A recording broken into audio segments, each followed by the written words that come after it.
Bickley and Marotta mornings. Arizona sports. The local sports leader. Bickley Blast.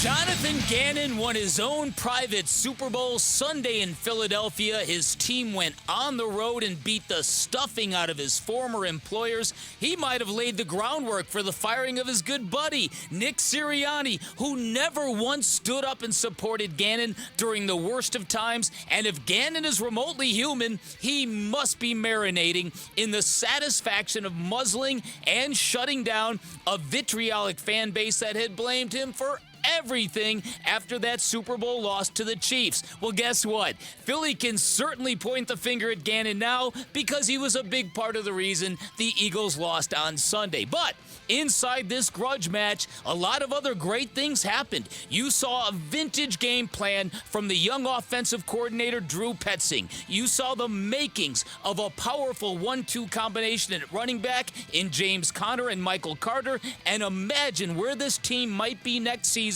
with real financial investment on the defensive side of the ball. And in the end, this was a day that Kyler Murray removed all doubt. His decision to troll the city of Philadelphia by wearing a Sid Crosby jersey was both cutthroat and epic, and his performance not only backed it up, it made it clear to me that he is the team's quarterback of their new future. And after that second half in Philadelphia, I would be stunned if Jonathan Gannon didn't feel exactly the same way. All right, today's Bickley Blast brought to you by my great friends at Chapman BMW, who make luxury attainable. Find them online at chapmanbmw.com. I'm happy for the players, honestly, Jeff. You know, obviously the year's been a tough year. We didn't do enough to earn the right to play in January. So, you know, I was really proud of them. Down 21-6 versus a good team. You know, you could lay down there and get beat by 30. Our guys did not do that, so really just happy for the guys, how they responded all week, and a good win on the road versus a good football team. That's Jonathan Gannon Sunday after the win. The Arizona Cardinals are 4-12 right now, going into their last game of the season. This is not the first time in Arizona Cardinals history that a team has been 4-11, 4-12 at this point of the calendar.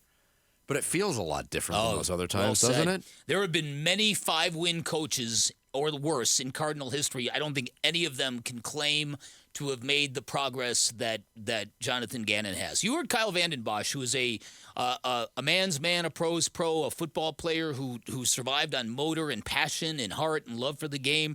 And you can hear what he thinks about this head coach, because Jonathan Gannon has been steadfast in a couple of different things. Number one, keeping his emotions under control. He's never too high, never too low, certainly on the sideline. He's always taken accountability. He's never glossed himself. He's always made it about the players.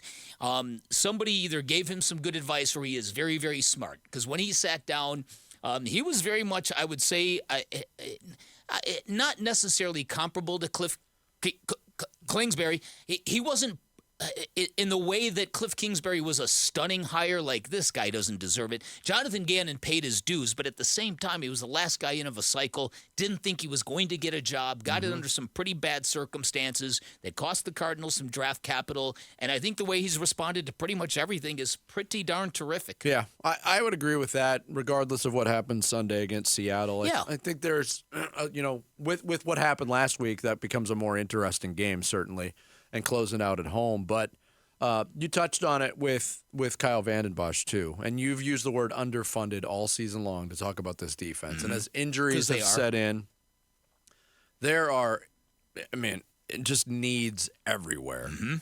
So I don't want to go paint too glowing of a picture today, because there are some players that are not holding their weight on that defense. The cornerbacks have been challenged all year, and I think you're going to see a completely different. Marco Wilson is gone. Marco Wilson is gone. His dream come true to get picked up by the New England Patriots. Yeah. But Starling Thomas, an undrafted rookie, has played a lot of snaps. I think everywhere other than safety, they have massive needs. Zaven Collins, I was watching that game on Sunday, and he got held on a play by an offensive lineman. And that was the first time I noticed Zaven Collins even on the field. Yeah, I know. On the other edge, Dennis Gardeck has done virtually nothing to impact the game over the last month. No. The defensive line, kudos to those guys. There's been a lot of guys plugged in and out. You know, the Roy Lopez's of the world, the Kevin Strongs, Jonathan Ledbetter. A lot of those guys, I think, have overachieved. Chris Barnes is a linebacker. Chris Barnes is a linebacker. Yeah, right. But, man, where do you start on that defense? Is it on the edge or is it at the corner? Well, they've got needs at the highest priced, most elite areas in football, cornerback and edge rusher. They need both. Yeah. And so that's and I'm hoping that this season and this performance, I'm guessing maybe payroll was kept in check this year because of all the bills of buying out coaches and all that stuff, and then the the massive deal given to the quarterback. I'm hoping that the reaction from Michael Bidwill to this season will be exactly like Ken Kendrick with the Diamondbacks. Okay, you proved it, you deserve it. Here you go. Here's some money. Go spend it. And let's face it, going into this season, they knew they weren't going to have Kyler Murray for a portion of it. So the expectations could only be so high. So to invest a lot of money into this year's team when it could be invested next year might have been the better plan anyway. All right. Let me play devil's advocate, though. If you want to use the Diamondbacks as an example, and I say this somewhat with a smirk on my face, it's easy for Ken Kendrick to open up the checkbook after you get to Game 5 of the World Series. I know. And say, all right, we're close. I know. It could be a lot harder to identify how close the Cardinals are because we might be talking about a 4-13 team next Monday. But they could be 4-4 with Kyler Murray or 3-5 with Kyler Murray, which is a big difference than the overall season. With wins on the road at Pittsburgh and Philadelphia. Not only that, but we talked about the building of identity, becoming a smash mouth running football team.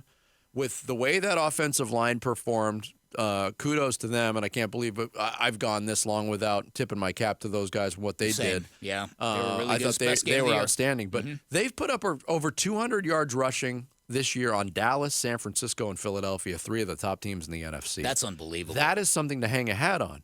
But it also leads you to the question, does that belief in that identity, does it make sense to pay a playmaking quarterback in Kyler Murray $46 million a year moving forward? If you could plug somebody else in at a lesser figure, if that's going to be your identity? I mean, that might be that's definitely a conversation for later on. Yeah, I think that's undervaluing what the quarterback means. Even in that situation, even in the smash mouth vein, I think that's undervaluing the quarterback. Look, I just think you have to examine all angles. Fair. And I'll be completely honest with you. My experience in watching that game unfold on Sunday, early on, there was a stretch with the pick six. Again, we don't know whose fault it was. And there was also another sit-down sack where there was not a whole lot of contact, and Kyler Murray went down, and I'm like, oh, jeez, we're going to get past this. And after that point, the guy was nails. Yeah, listen, that's what he got on the heater in that second half, and to do it under those conditions after trolling the city of Philly says a lot to me. And look, I know what we're talking about here. I know there's a subset of fans out there who are still shaking their head. No, he's not. He's not the quarterback. I get it. You're entitled to that opinion, but I don't think if you don't see the good of what he put on the field on Sunday, then I don't know what to tell you. I do. It just wasn't from from the first snap of the game. That's all. It's true. Thanks for watching Bickley and Marotta. Click to see the latest Bickley Blast and hit the button in the middle to subscribe to Arizona Sports.